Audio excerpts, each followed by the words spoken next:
حكايتنا النهاردة عن واحد من أهم فنانين السينما المصرية والعربية، جمع ما بين الشر والكوميديا.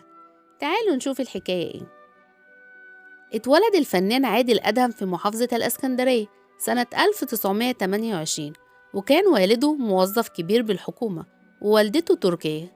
وفي سن الطفولة مارس أكتر من رياضة، المصارعة والسباحة والملاكمة وألعاب القوى، وبقى مشهور في الإسكندرية وأطلقوا عليه لقب البرنس.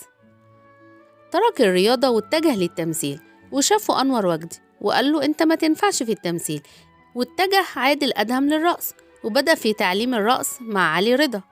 وكانت بدايته في السينما سنة 1945 في فيلم ليلى بنت الفقراء، ظهر في دور صغير جدا، وكان ظهوره التاني مشهد في فيلم البيت الكبير وفيلم ما كانش على البال 1950. ابتعد عادل أدهم عن السينما واشتغل في سوق بورصة القطن، وبقى واحد من أشهر خبراء القطن في بورصة الإسكندرية. وبعد التأميم ترك سوق البورصة وفكر في السفر، وهو بيجهز أوراق السفر تعرف على المخرج أحمد ضياء، وبعدها قدمه في فيلم هل أنا مجنونة سنة 1964.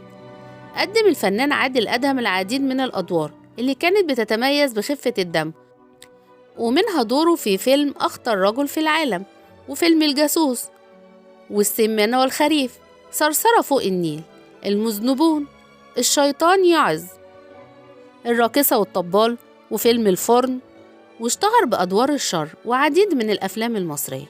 بالرغم من النجاح الكبير اللي حققه الراحل عادل أدهم في حياته الفنية وتميز في السينما بأدوار الشر، عانى من هروب زوجته اليونانية، كانت تعيش في الإسكندرية، ورغم قصة الحب اللي جمعتهم قررت الهروب منه والعودة إلى بلدها اليونان هي والجنين اللي في بطنها.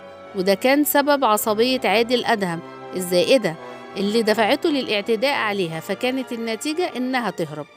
وبعد سنين عرف عادل أدهم مكان ابنه في اليونان وسافر عشان ابنه، والمفاجأة إن ابنه لم يعترف بيه وقال له إنني لا أملك أبا إلا زوج أمي الذي رعاني. وعاد بعدها عادل أدهم ليكمل حياته في حالة اكتئاب، ومنسيش في يوم إنه أب بلا ولد. وفي 1996 رحل النجم عادل أدهم عن عمر ناهز 67 عام بمستشفى الجلاء العسكري بسبب مرضه بالتهاب الرئوي، وبعد أن كتب اسمه بجوار أساتذة الشر في السينما محمود المليجي وزكي رستم وتوفيق الدقن. ما تنسوناش في اللايك والكومنت، ولو عجبكم الفيديو فعلوا زر الجرس.